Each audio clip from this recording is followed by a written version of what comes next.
Alright, let me just make sure everything is good here. Alright. Alright. Are you posting it back up on YouTube? Yep. Facebook, I meant. Let me reshare the link. I'm already in there, so. Ah, hello. You got it might be a little push in it. We are live. Okay. Let me just share it on Facebook and the such, the social medias. Okay, there we go. So Is my video jittery on your end? no, you are actually smooth on my end. Okay, it might just be the live feed. I'm thinking what I'm gonna do is stop the live feed. My end. Okay, that will probably help me a little bit. If you could just switch to camera on Twitter, that's even better. What's wrong? No, if you could just switch to the camera on Skype. Oh, okay. Not working good? That'll fix it on your end. Hang on.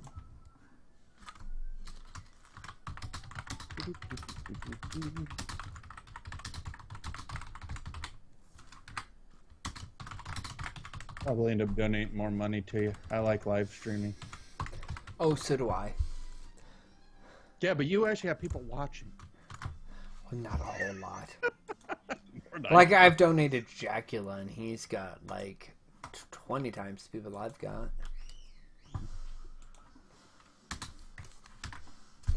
Alright. And if anybody else wants to donate X dollars, because literally, Jacula is like, if you donate 20, you can get on. I'm like, if you donate more than $1,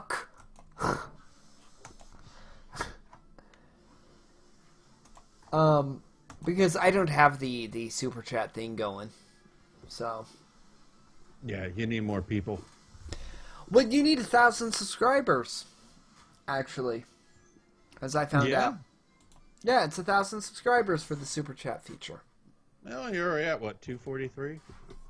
Something like that. But I've not utilized YouTube as much as other things, and ooh, I need to fix that. Yeah, I just told you that. You need to change your picture. Yeah, no, I just need to make yours a little bigger. Yeah, that I can see her naughty bits. Yeah, let me fix that. Not that I'm complaining. I'm just might be advisable. There's the button. There we go. Okay. There we go. Now you're covering her naughty bits a bit more. Let's just a tease. There we go. Hang on.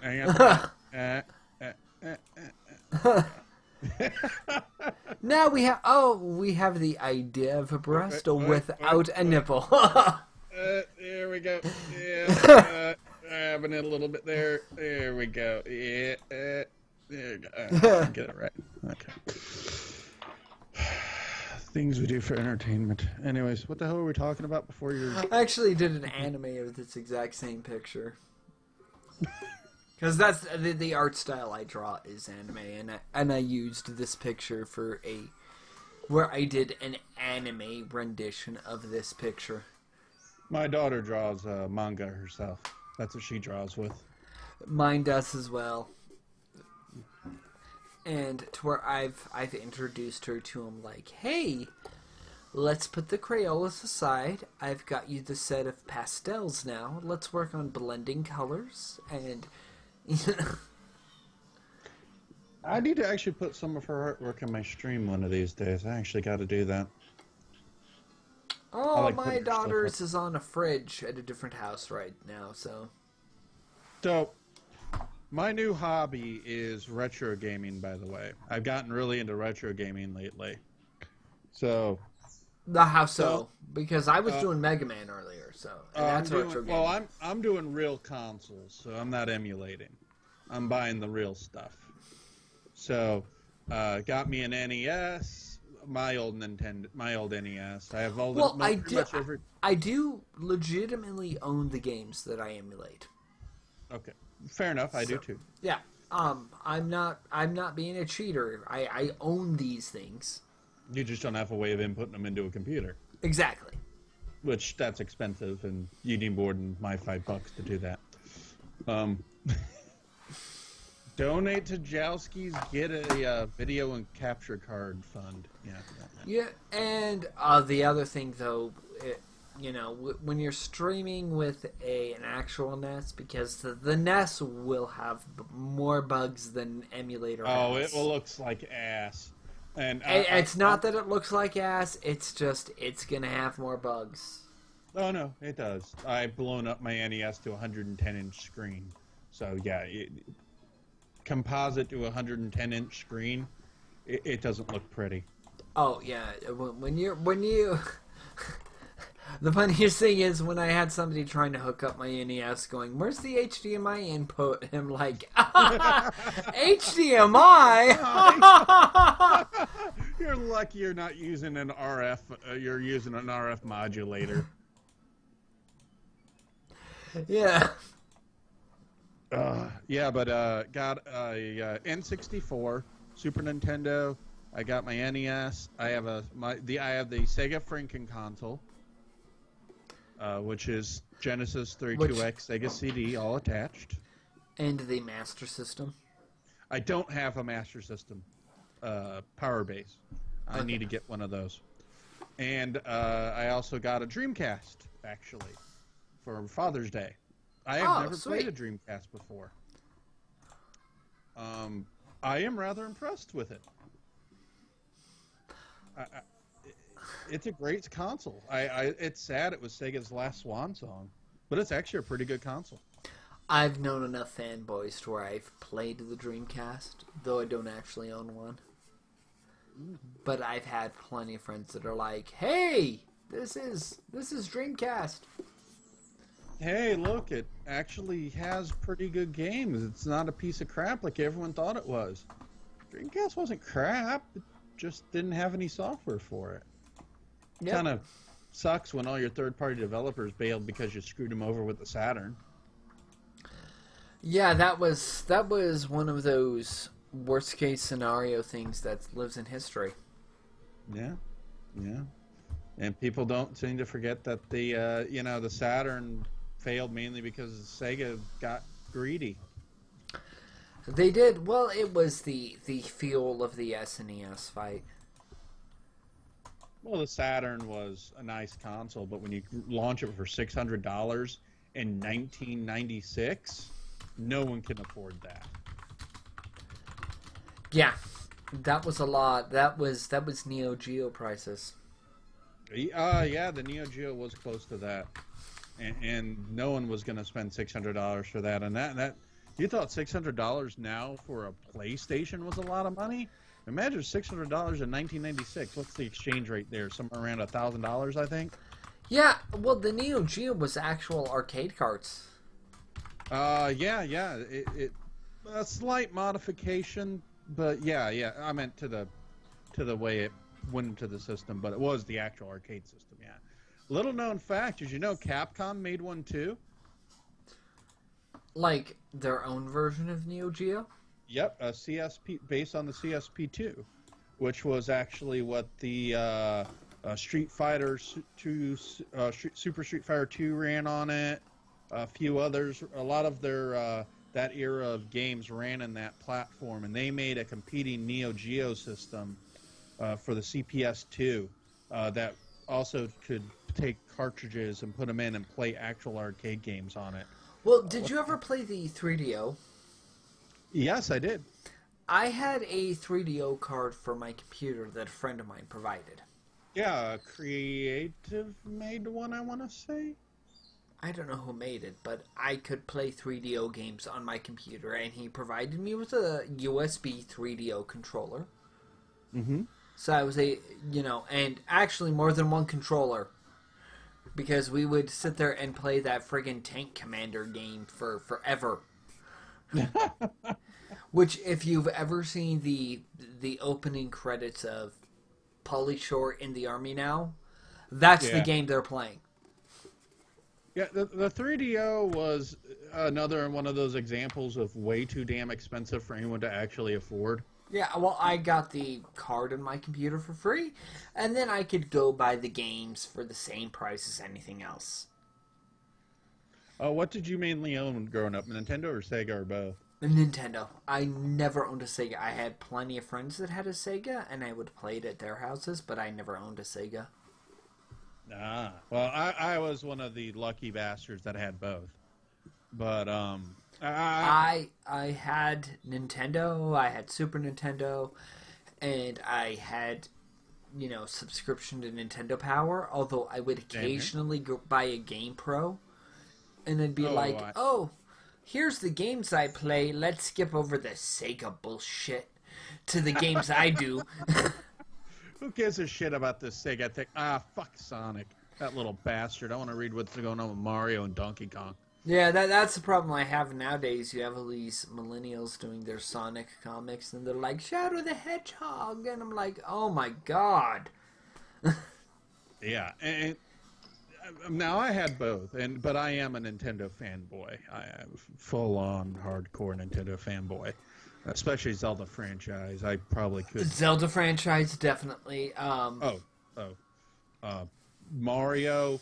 One game I'm really playing right now that I'm really enjoying. It's called Soul Blazer. Did you ever play that? I rented that every few weekends from the Vietnamese-owned video store down my street when I was in high school. Soul Blazer is made by Quintet, published by Enix.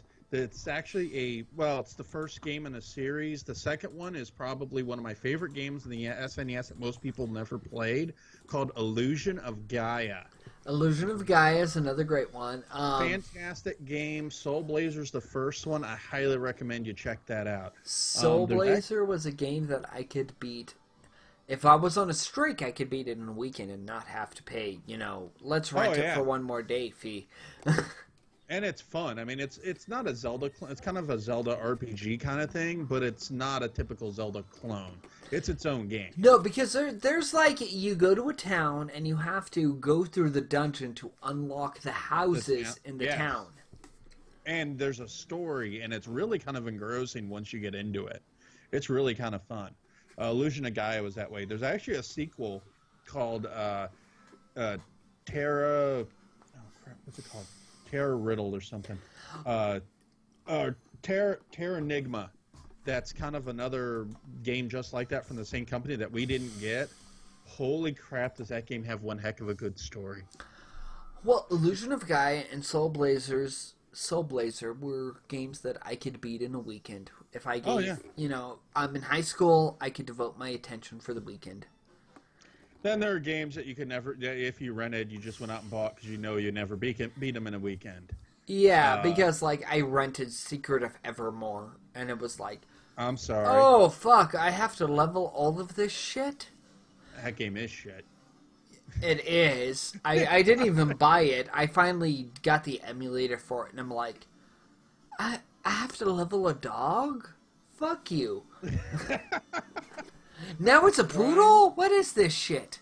I have to grind, and as soon as you grind, it's so damn easy. You're like, okay, either you're not strong enough to do this, or you're so strong you're just gonna. You might as well just run it on auto at that point. Although, did you ever back in the Super Nintendo days? We're talking like Genesis. 93, 94. Yeah, 93, 94, and earlier. Okay. Nintendo had a helpline. Yes, they did, and I called it many a times. I had to get my parent permission to call them many a times. We didn't have the internet back then, remember this. We didn't have this luxury. The best we maybe had was a text file you could find on AOL somewhere. You had to pay money to call a person for long-distance charges to tell you how to beat a game. And they won't give you passwords. Don't ask. No, they'll walk you through. Like, if you're playing Mega Man, they'll be like, oh, to beat Wily, you need to use these weapons. Oh, to get to this part of the game, you need to, jump at this map. And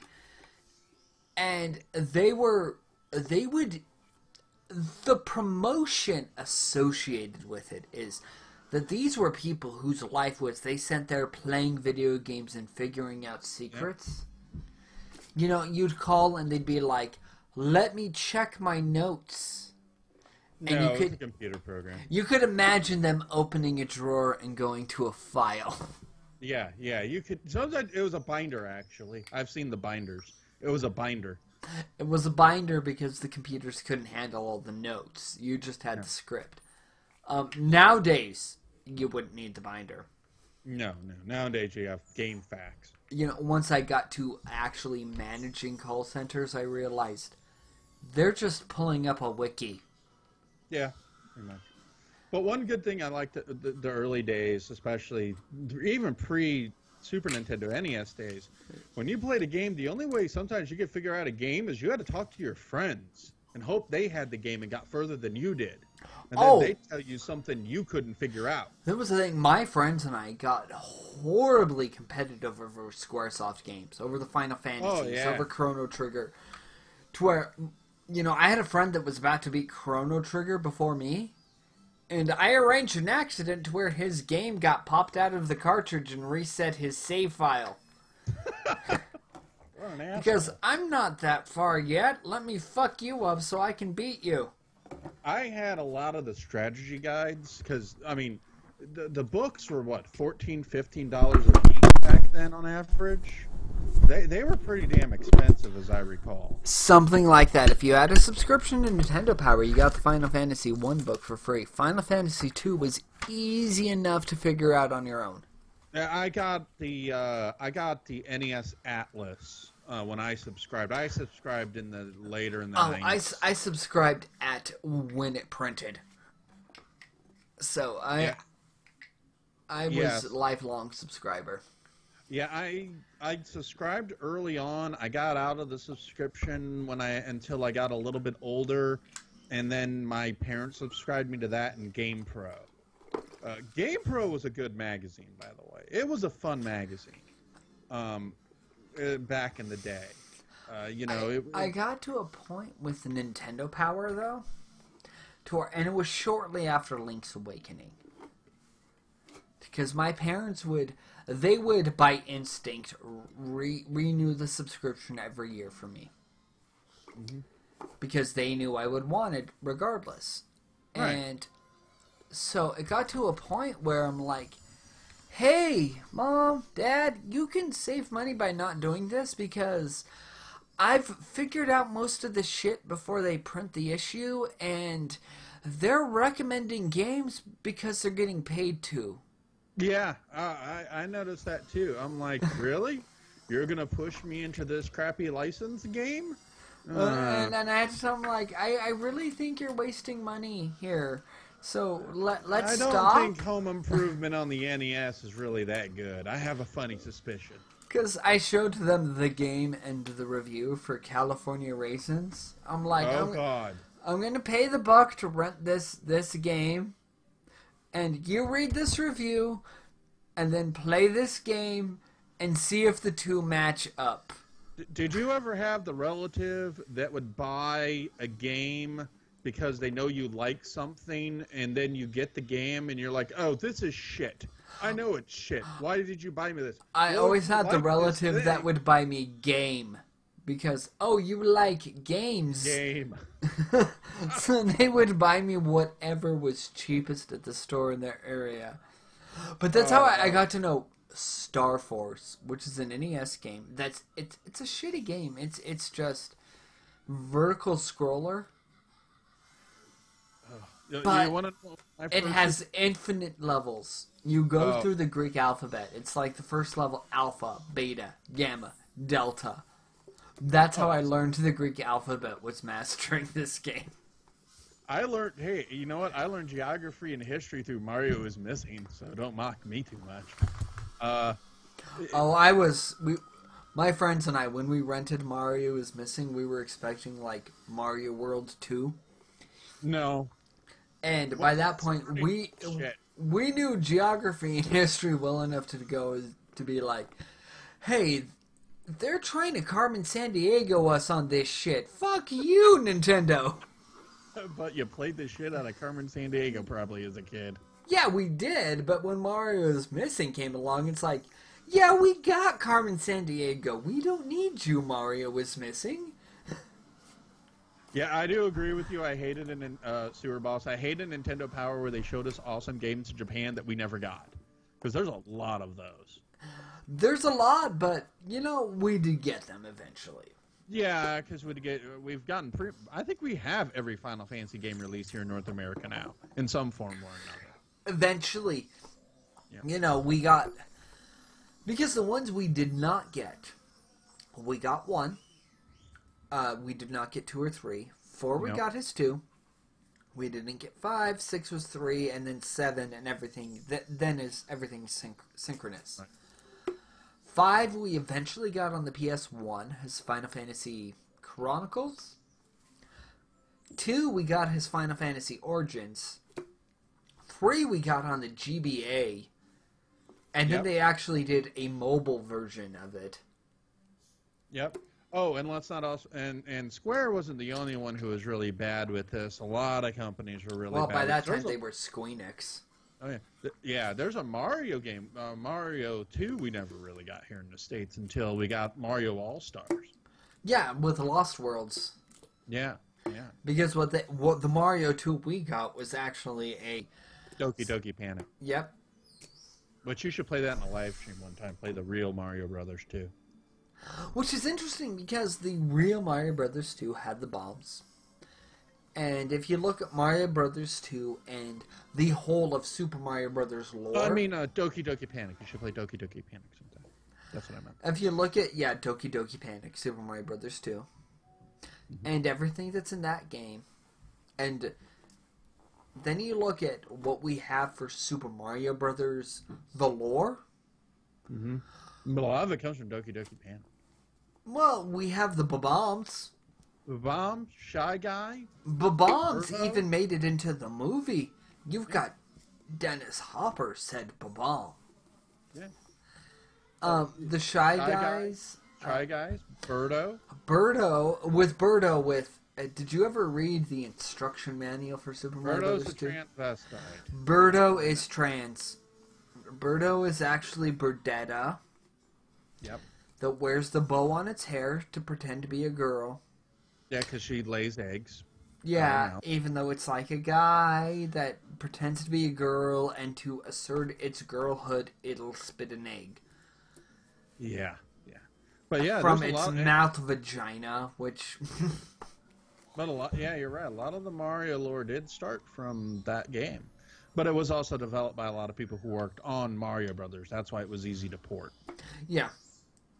Because that's the way it worked. But Genesis, if you want to play some with Super Mario Brothers 2, because I would play through that game and I would figure strategy. Oh, yeah. And it'd be like, okay, this level I need... Because you would pick Mario, Luigi, Princess, or Toad.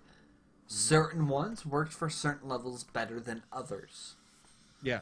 They all had their strengths and weaknesses. Yeah, the princess could float.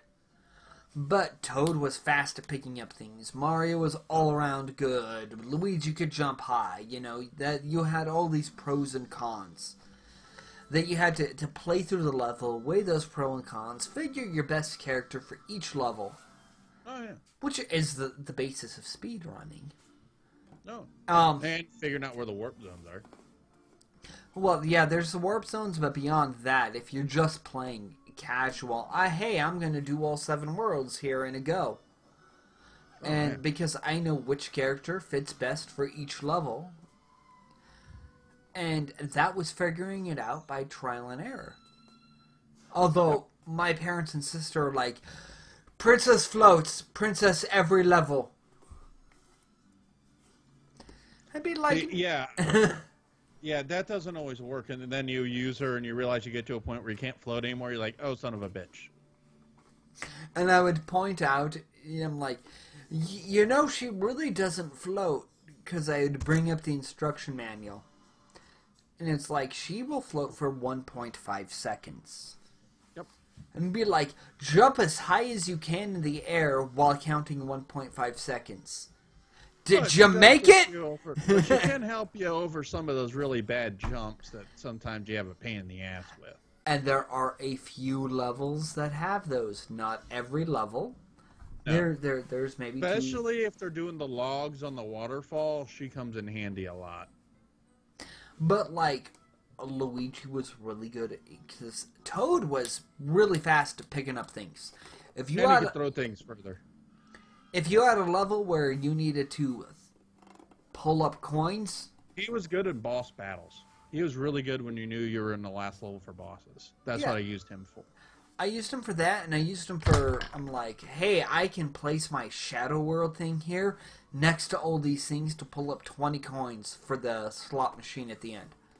Oh, yeah. Hey, and it taught me gambling. So, you know. It taught me button mashing. Really? That taught you that? The trick for that... Ghostbusters taught me that. The whole trick for the slot machine at the end is mash A. At least you will always get a cherry on the first spot. So you'll get a 1-up guaranteed, but sometimes you'll get the stars in the 5-up.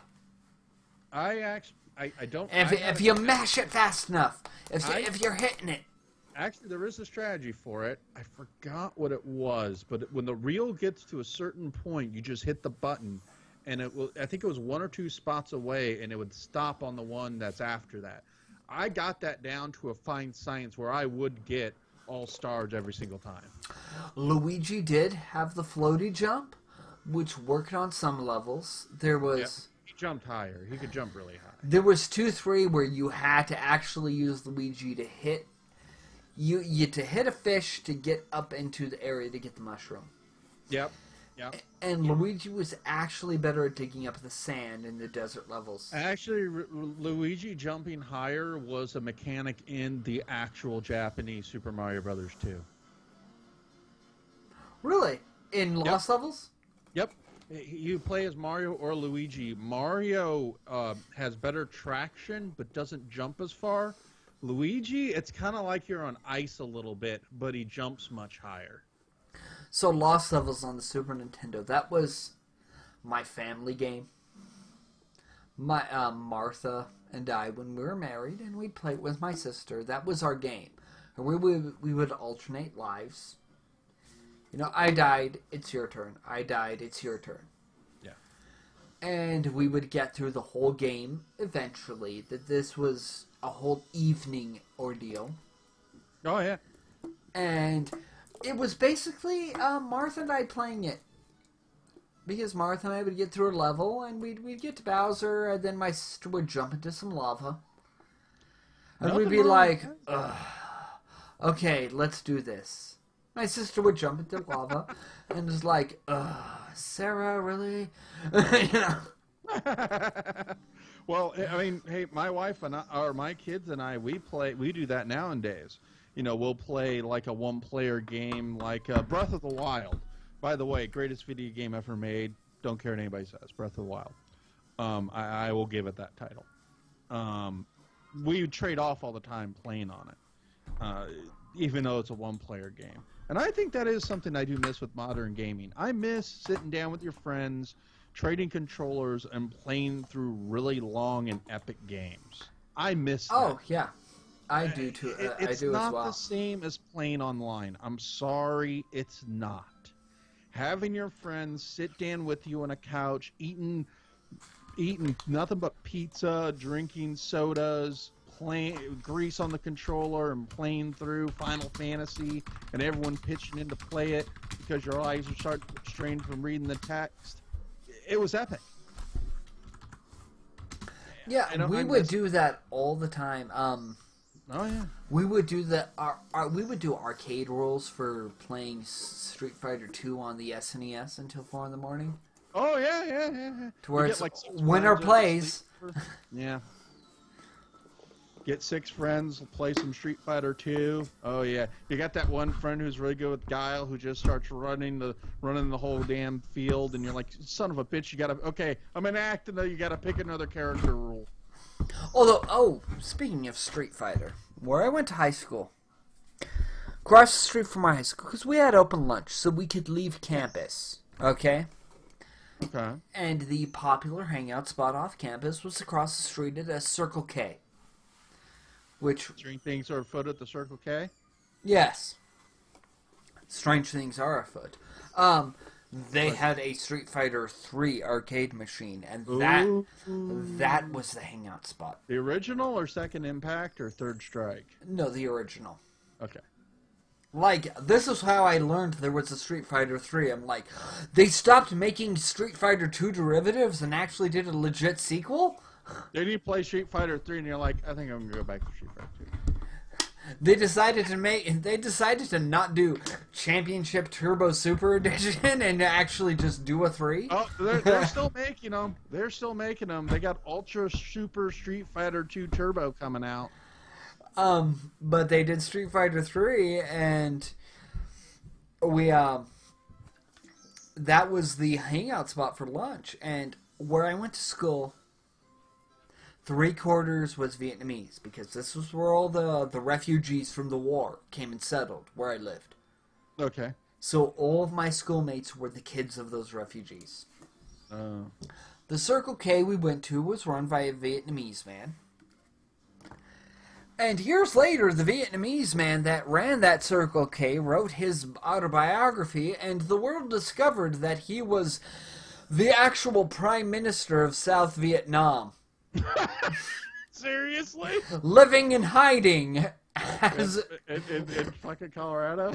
No, this was in California, is where I grew up. California? Yeah.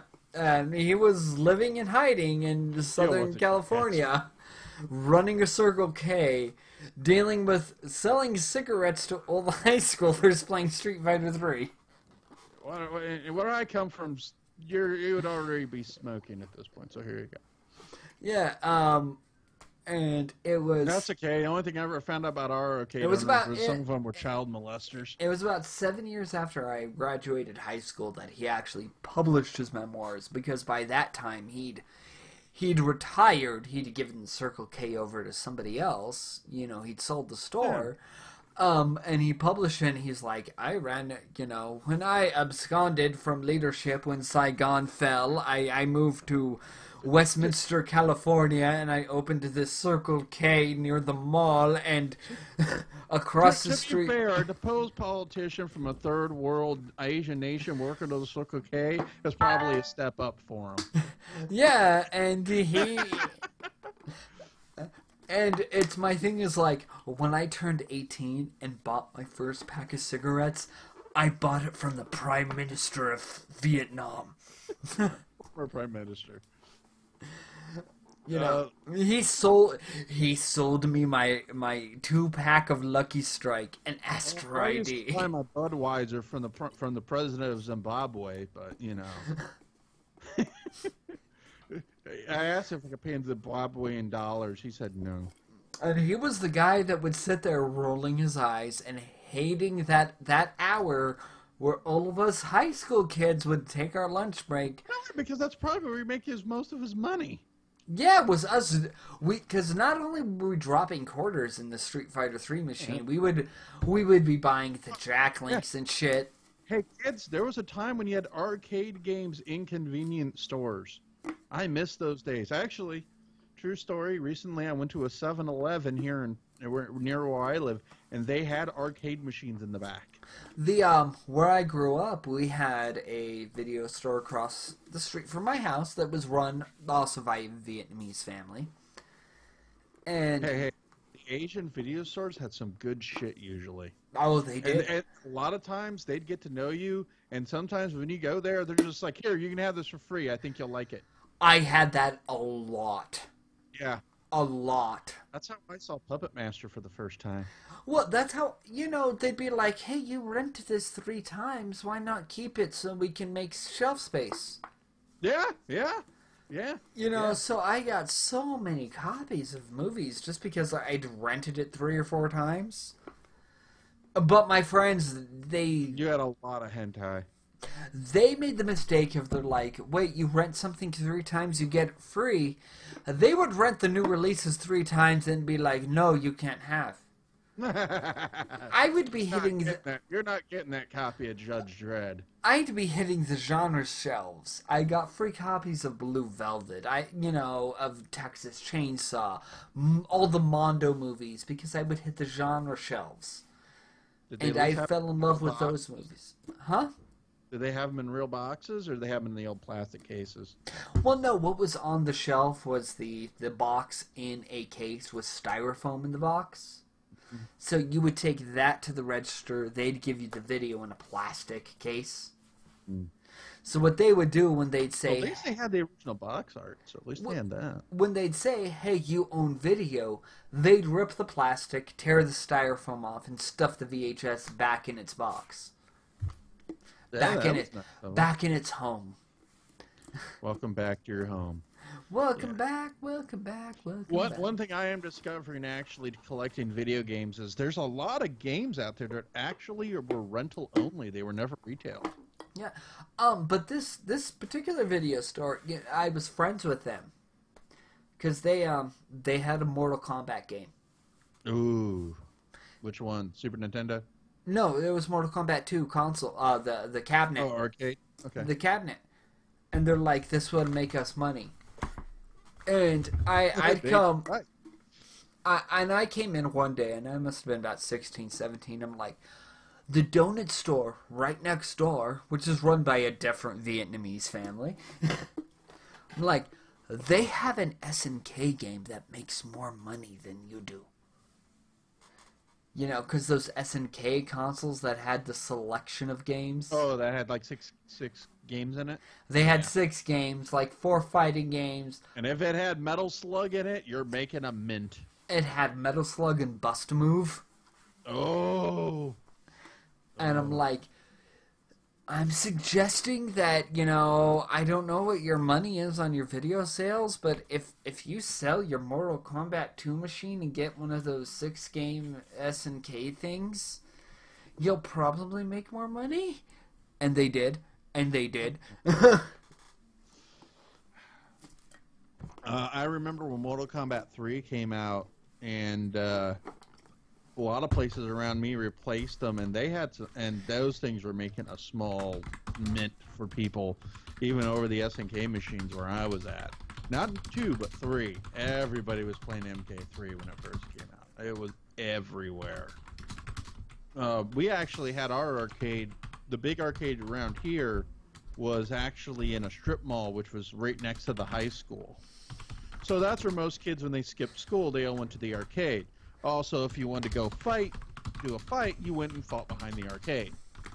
Needless to say, sadly, they closed close to my senior year, which really sucked.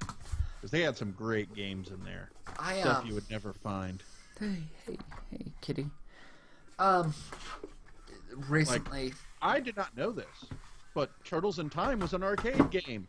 It was! I played that in the arcades. I never knew it until I went to that arcade, and I'm like, holy crap, they have a Turtles in Time arcade machine. By the way, the SNES version is better. I encountered Turtles in Time at somebody else's birthday party at Chuck E. Cheese, and I'm like, Mom, I need $20 in tokens because I'm going to beat this today. Coolest thing we had a thing here called Disney Quest, which was Disney's attempt to create off-site theme parks. What they would do is they'd have like video game kind of things, like there's Aladdin VR headset, or you could do like a jungle ride where you're in a raft with a projector. The Pirates was fun. Was it a VR thing? Some of it was, but the pirate ship thing, you're on an actual pirate ship with a surround view, like a pirate game. So you're actually on a pirate ship firing cannons, one person is steering, and you're all pirates shooting the other people. Oh, that was fun as hell. I got to do VR Pac-Man yesterday. Hang on. The best thing about it was they had an arcade upstairs that was completely free of classic arcade games. And most of the time I just spent my time there, and it was amazing. Because they had games I hadn't seen in 20, 30 years there.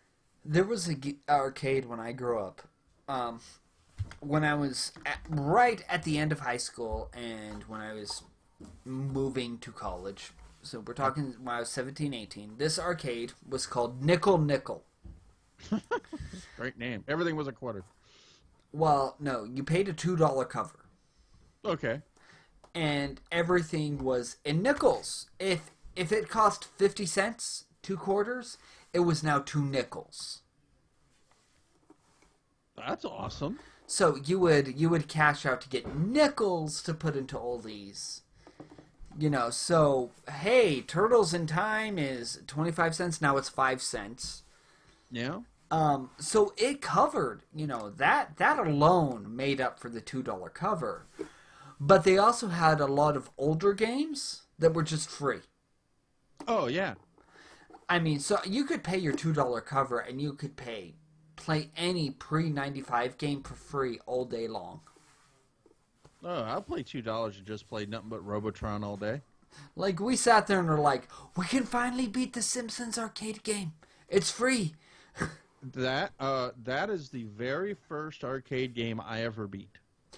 There was that and X-Men arcade game, which I played and beat and didn't re-experience until I could buy it on Xbox Arcade. I got on MAME. But yeah, I was at a hotel and my parents just gave me some money and they're like, "Hey, go screw off in the game room." So they had a Simpsons arcade machine. I actually beat it. I'm like, holy crap! I beat an arcade game all the way through. Because I had like come in mid game and beat a few games, especially like Turtles, the first one. I beat that a couple of times because I always came in mid game. But I never beat it like all the way through from the beginning, legitimately. Simpsons and Turtles were games that I beat at other people's birthday party at a Chuck E. Cheese. Yeah. I go to Chuck E. Cheese now to play arcade games, but don't tell people that. Then I just sound creepy. I'm that creepy adult that hangs around a Chuck E. Cheese because it's the only arcade in the area, so shut up. The Chuck E. Cheese is too far for me, so. We had an arcade here, which actually turned into a private school. I was going to open an arcade, but after considering the logistics of doing so, decided against it. Yeah, the arcade we had at the mall here actually turned into an extension campus for a high school. The one we had turned into an adult bookstore. Like porn?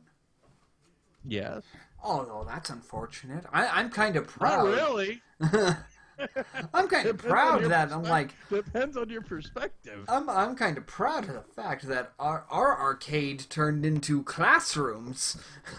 Hey, probably surprised a few parents when they changed it, and they changed it like in a week. So probably surprised some parents who dropped their kid off to go to the arcade, and they're like, "Where are all the games?" But yeah, we had a weird place where the arcade by where we were at. Well, one of the ones in town, anyways. Well, the arcade we had was just the mall arcade. Yeah. Which we had a couple. Every mall had an arcade. Oh, and you knew when a new big game come out because they'd have every kid in the place, every kid in the area would be in there playing the latest Mortal Kombat or Tekken. Well, how old are you? What's your age? I'm 35. So we are, because I'm 37. So we are generally the same. Yeah. So I am. Been probably a senior when I was a junior, or something like that. And I teach high school now. And I had this one high schooler, one of my students, turn in a paper. I have high schoolers in my house. Yeah, well, I teach high school. And one of them had turned in a paper where they were doing an argument about, they were doing the classic violence in video games argument. Okay. All right. We grew up in this era. We grew up with this argument. Yes. And the title on the paper, I'm like, crack knuckles, oh, let's do this, you don't know. Okay. So, I do believe that violence in video games now is completely different than violence in video games when we were kids. Oh, definitely. It's different. And mainly because of the simple fact that the level of realism in our video games compared to modern video games are completely different in the amount of immersion inside of it. Well, there's that. However, like, what this kid in his paper brought up. Okay. Is, well, first of all, he gave an incorrect date of, he's like, video games were invented in 1982. And I'm like, no, they weren't. 1960. Well, the first video game was actually on an oscilloscope in 1952, I want to say. And then he's like, but nobody cared about violence in video games until 1993 when the graphics... 1950. until the graphics started becoming more realistic. And I'm like, Nope. okay. And I had to tell him, I'm like, this is the basis of why people believe video games to be violent. It did not start with Mortal Kombat. Mortal Kombat accelerated it because, hey, you're punching and there's blood. But people already made that association. No. Mortal Kombat gave fuel to a fire that was already kindling. No, you want to give credit to anything. Night Trap would have been probably first. Well, or Night Doom. Trap was after that. No, Night Trap came in 1992. Mortal Kombat came in around the same time. Because I was explaining him, like, in the 80s and stuff, you had these arcades where you had a bunch of unsupervised teenagers that would get into the shit that any Do you know what unsupervised... Arcades were the place where you got booze, cigarettes, and drugs. Yes, as a kid. It was the place where any unsupervised teenager would do the thing that any unsupervised teenager would do. Exactly. And so you had parents going, my kid has drunk a beer and smoked a weed. It must be the video game. My kid got in a fight at an arcade. It must be the video game. So you had kids in an unsupervised area, the parents blaming the area instead of the kid and peer pressure. So, I mean, the violence in video games goes back to then. And it mostly has to do with environment. Yeah, and if you want to talk about violence in video games, the actual violent content, I mean, we had Double Dragon was pretty violent. Yes, you had some pretty violent games. Yeah. And if Splatterhouse. Remember Splatterhouse? Yeah. That came out in 1988. That was a full 4 years before Mortal Kombat. And Splatterhouse, you're splatting people against the screen, cutting to pieces with a freaking chainsaw and stuff, with a machete and stuff. I mean, look at the in that game. Look at the porno games on the Atari. Custer and that what's the game where you're jerking off on the roof on people? I know what you're talking about. You do? You know the game? I know there was Custer's Revenge is one of them. I know that one. Chat, you've been rather unresponsive. Jungle Fever was another one. What's the game where you run across the room, the rooftops, and jerk on people's heads? Night on the Town. Beat 'em and eat 'em. Thank you, Sewer. Thank you, Sewer. Beat 'em and eat 'em. Beat 'em and eat 'em. There we go. Yeah. Yeah, I mean, we had those back in the day, but, you know, Mortal Kombat was the first one to get kind of realistic. And to be honest... Did we do that as a Valentine's GJ stream? This past February after I resigned? I don't remember. Well, Pass mentioned check the Valentine's GJ stream, so I'm like, did X do that? Did he do Beat 'em and Eat 'em as a Valentine's Day joke? I wouldn't put it past him. That's. Oh God, yeah, that does sound like something he would do. Hey, Leisure Suit Larry. Oh, Leisure Suit Larry. Oh, we had well, with those Sierra games, they had their. To make sure you're not pirating, we're going to ask you questions that come from the instruction manual. Like, a lot of the King's Quest games had what's the third word in the second paragraph on page 7? Or they give you that stupid wheel that you always fucking lose. Yeah, that goddamn wheel shit. You'd always lose that fucking thing. Son of a bitch. But Leisure Suit Larry won when they not the original EGA, but when they rebooted the VGA version. The VGA version, yes. Yeah. You know, it would be, what is this? You know, here's the question, but it was multiple choice. Oh. So we just had to memorize the answers, and we could pirate it. You know, it's like, oh, the answer's beans. You know? Yeah, yeah. Tetris was that way. Tetris would ask you Russian history questions. Oh, well, then I could have pirated the fuck out Oh of yeah, that yeah. game. I pirated the fuck out because I knew the answer to most of them. Like, you know, he wrote War and Peace. Tolstoy! Tolstoy. Yeah. Leo Tolstoy, 1912! And if you didn't know the answer, just wait for one to come up that you knew the answer to. So that was literally like the question was, yeah, who wrote War and Peace, you know, things like that. Who wrote this opera, things Yeah, like that. and if you got 3 wrong, well then... He was the czar of Russia from here. I'm like, it's Ivan the Terrible. It's always Ivan the Terrible. Nicholas II. Nicholas II, or Anastasia was always the answer. Rasputin, he was the Mad Monk, Rasputin. So if you knew Russian, sure, you could pirate the shit out of. They and if anything, and this will take you back. If you got 3 in a row wrong, it would kick you back to the DOS prompt. Oh yes, or you could have Carmen Sandiego, where they didn't get you in the beginning, but got you during the game.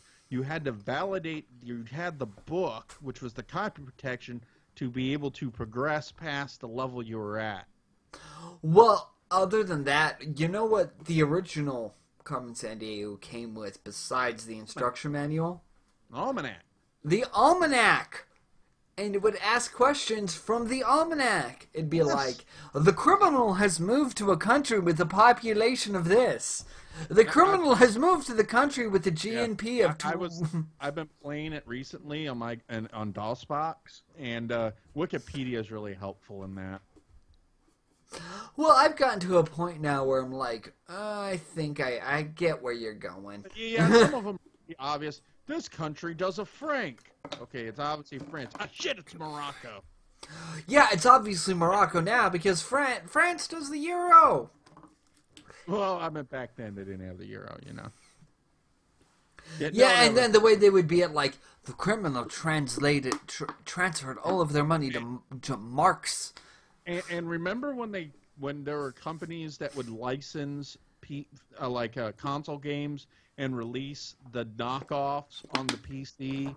You know, people think like, you know, Asylum movies, you know, knockoffs, Transformers. No, we had knockoff console games like Mega Man. Did you ever play Mega Man on the PC? Oh, God, that sounds awful. That sounds like a nightmare. It was. You have to live stream it. It is one of the most awful things ever.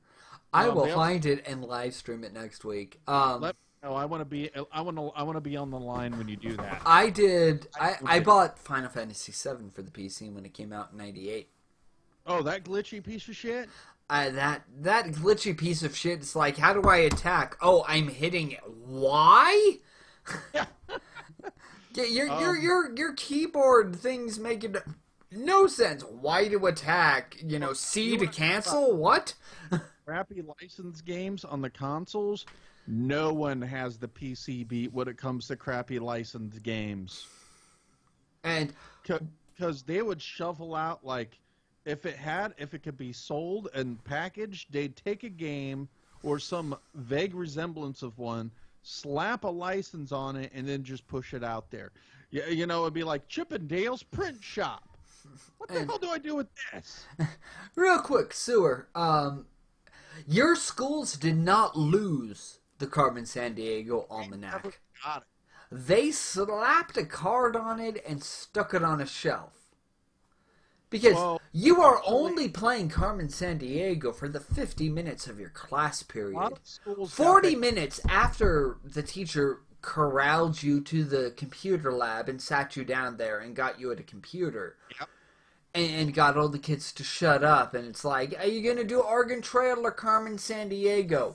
So they didn't even need the almanac. And if you actually needed it, well, there was motivation to get up and check out a book. You see, but then there's me who actually had a PC at the time, had the book, and kept it in his backpack. I was everyone's best friend. I kept that almanac. I thought the almanac was... I still have it.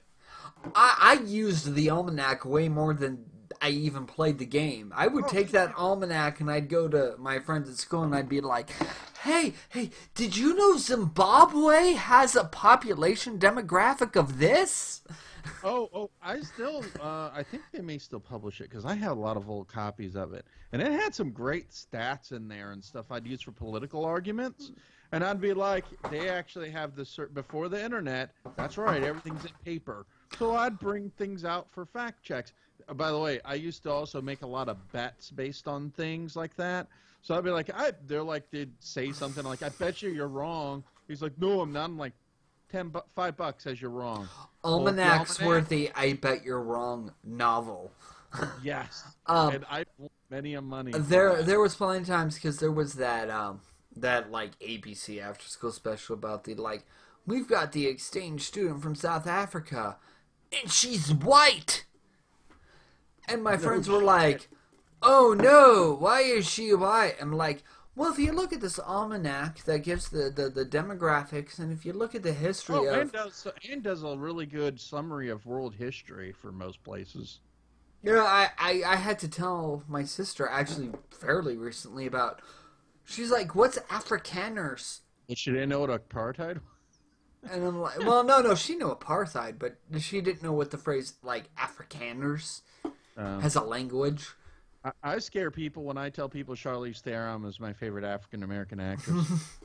I explain, like, well, Afrikaners is you had Africa, and then you had Dutch people that tried to say it's our land now, and their languages blended and made this thing called Afrikaners. It's kind of like Mexican, and it's like Mexican and Spanish are not actually the same language technically. Well, it's a Creole language. It's when they Creole's not French. Creole's not English. We're not Creole. When you take it to linguistics, basically means made up on the spot by many different people. Yes. If you look at slavery, they brought people from all over Africa. The French they speak in Haiti is not really French. Yeah. All these different African countries spoke all these different languages, and they took from all of them and put them all in French Louisiana, and so all of these slaves that spoke all of these different dialects had to come up with a language. Hey, to tell you this, all y'all Americans out there, English itself is a composite language for the most part. So England itself, Welsh, Welsh, you had, what are the Saxons spoke, Celtic, and probably had dozens of different dialects. The Norse, or when the Norsemen came in, that got adopted in. The Germans came in, that got adopted. English is a weird amalgamation of many different languages. So all those different slaves speaking all those different languages had to agree on, like, how are we going to understand each other so they don't fucking whip us? Yeah. And how do we agree with them and understand them so they don't fucking whip us? And that's where AAVE, which we call Ebonics, African American Vernacular English is what it is.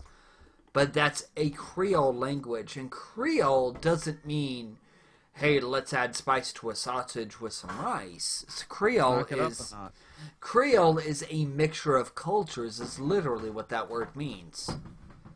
And that's what it is. It's hey, Africa plus France, and you get that all through the Caribbean. Creole is these languages. It's a mixture. Yep. And the more you know. Yeah, and it's, it follows the linguistic, the American AAVE to this day still follows the grammar rules of African languages, where they use those to be verbs as modifiers. I be walking to the store, which does not fit our language, but it will fit Creole languages. It's an actual language that has its own rules. No, you're not making excuses for using improper grammar. Next thing It's you're gonna do is it's tell me it's. that let me ask you something is acceptable. I know, huh? Yeah, no. No. No You plane forget. in I Louisiana. live in a place that's mostly Mexican. I live in Pueblo, Colorado, Holmes. Pueblo. Really? You like the mountains? Actually, it's desert. The mountains are more northwest of me.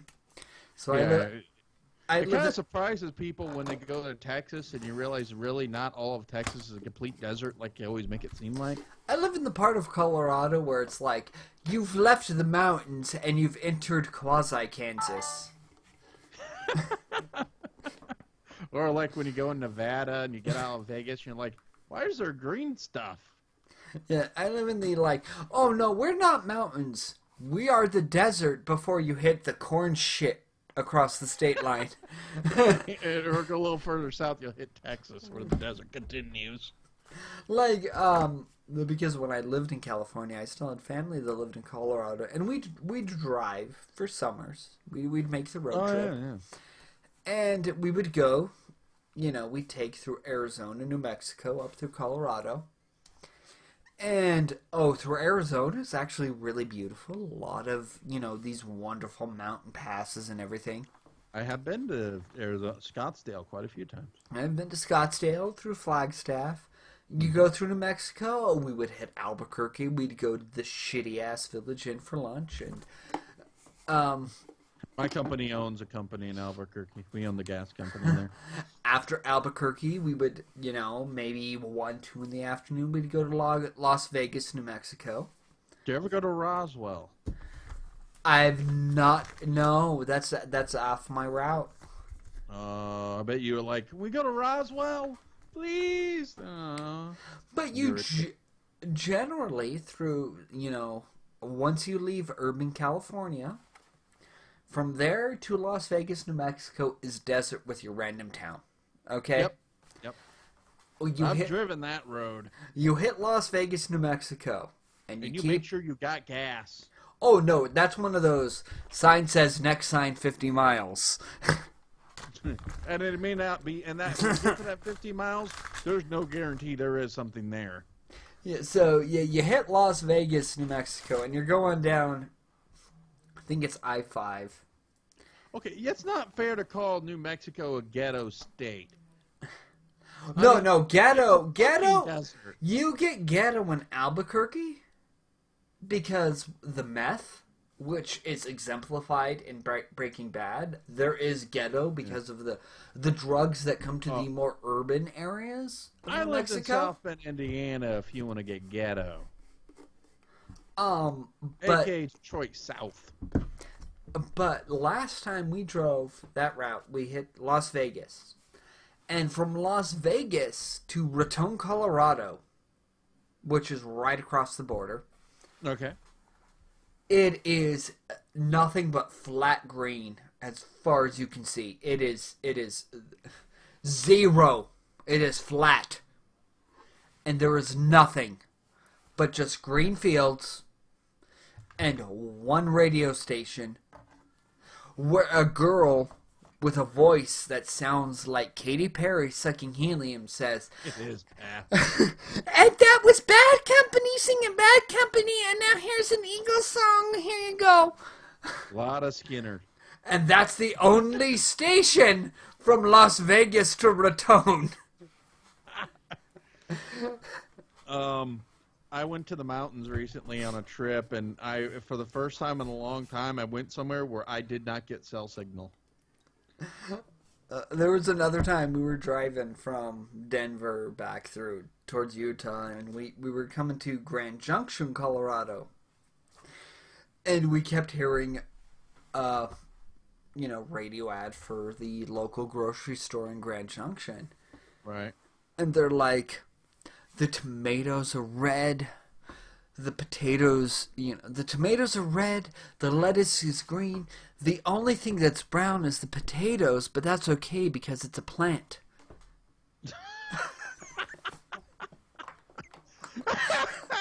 And we heard that and we're like, wait, what? Tell that Martha's kind of story. We're like, wait. The fuck is going on in Grand Junction where lettuce and tomatoes aren't vegetables? The only thing brown is the potatoes. Yeah. So that stretch after Las Vegas, New Mexico is nothing. It is a vast nothingness. Like, I've driven through the state of Kansas. I've driven to Nebraska, which is its own vast of nothingness. Yes, it is.